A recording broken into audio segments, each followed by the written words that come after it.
Hello everyone, and welcome to this week's episode of the Tombstone Tourist. Once again, I'm back at Spring Hill Cemetery, just north of downtown Nashville, Tennessee.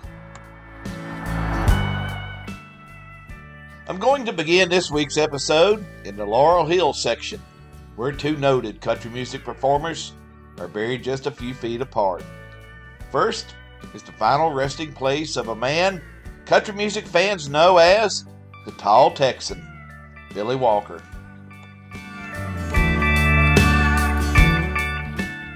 William Marvin Walker was born in West Texas on January the 14th, 1929.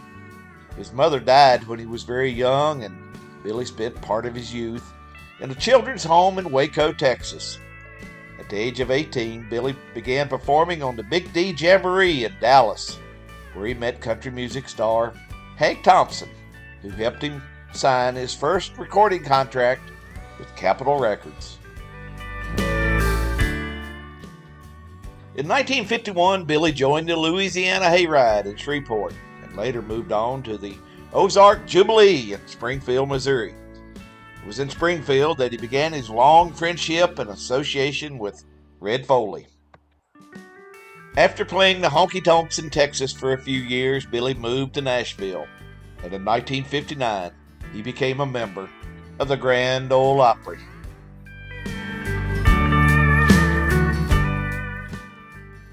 In March of 1963, Billy was performing at a charity event in Kansas City, which also featured HAWKSHAW, HAWKINS, COWBOY, COPAS, and PATSY, CLINE.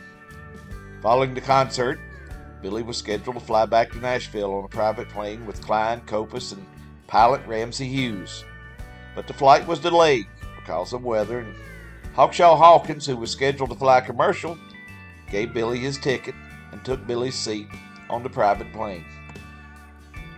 We all know now that the plane carrying PATSY, CLINE, HAWKSHAW Hawkins, and COWBOY, COPAS, and RAMSEY Hughes crashed near Camden, Tennessee, killing all on board. I have visited each of their final resting places in previous videos, and I'll put a link to those videos in the description below.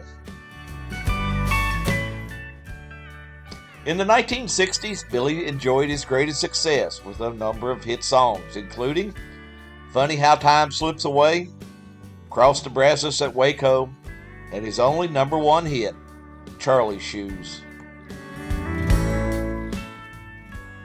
For more than 40 years, Billy Walker remained one of the Grand Ole Opry's most popular acts. On May 21, 2006, while returning to Nashville from a performance in Foley, Alabama, the van Billy was driving crashed on Interstate 65. Billy, his wife Betty, guitarist Daniel Patton, and bass player Charlie Lilly all died instantly. Billy and his wife are resting here in Spring Hill Cemetery. The Tall Texan was 77 years old.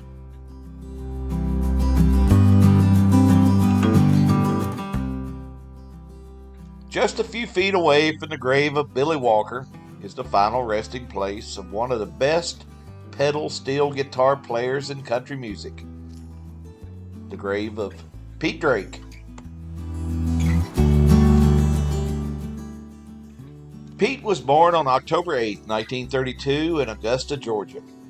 When he was 18 years old, Pete heard Jerry Byrd play the steel guitar. Pete was so fascinated with the sound that he went out and bought his own pedal steel guitar and taught himself how to play it. Just a few years later, Pete organized a country music band called the Sons of the South, which just happened to feature such future stars as Jerry Reed, Doug Kershaw, Roger Miller, and Jack Green.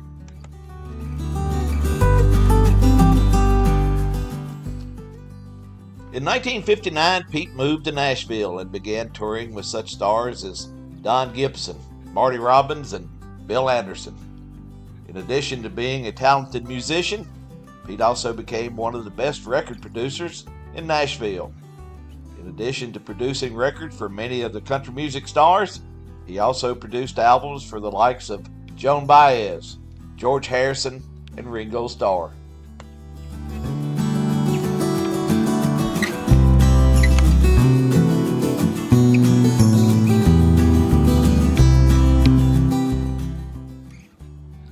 Pete was a heavy smoker for much of his life, and as a result he began to suffer some health problems in 1985. Over the next 3 years, his health continued to decline, and he passed away from the complications of emphysema on June the 29th, 1988. Pete Drake was 55 years old. My last stop in this video is just a couple sections over in the Meadow Ridge section. Here I'm going to visit the grave of a man who is probably best known for his weekly telephone calls home to his girlfriend Sadie on the Porter Wagoner TV show. Yes, here's the final resting place of Speck Rhodes.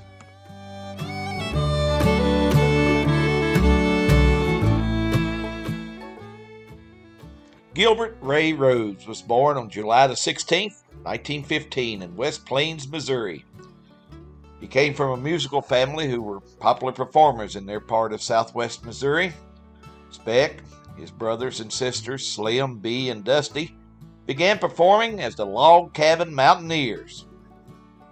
Speck played the banjo and the stand-up bass, and somewhere along the way, he became the comic of the act.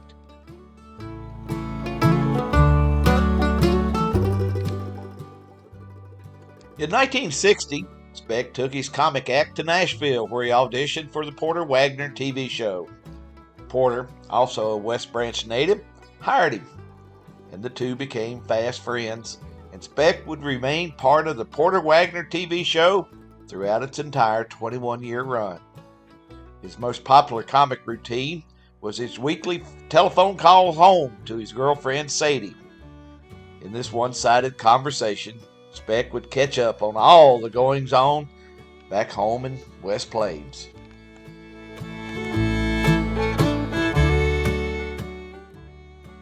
When the TV show ended in 1981, Speck would occasionally join Porter and his wagon masters on the Grand Ole Opry, along with performing with Porter at Opryland, where Speck also performed as a solo act.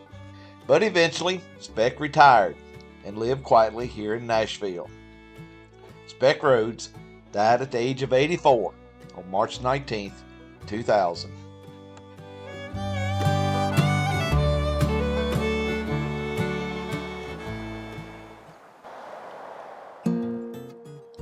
This is where I'm going to end this video. I upload a new tombstone video every Sunday morning, so if you like this type of content and are enjoying my videos from here at Spring Hill, I hope you'll ring that bell and subscribe.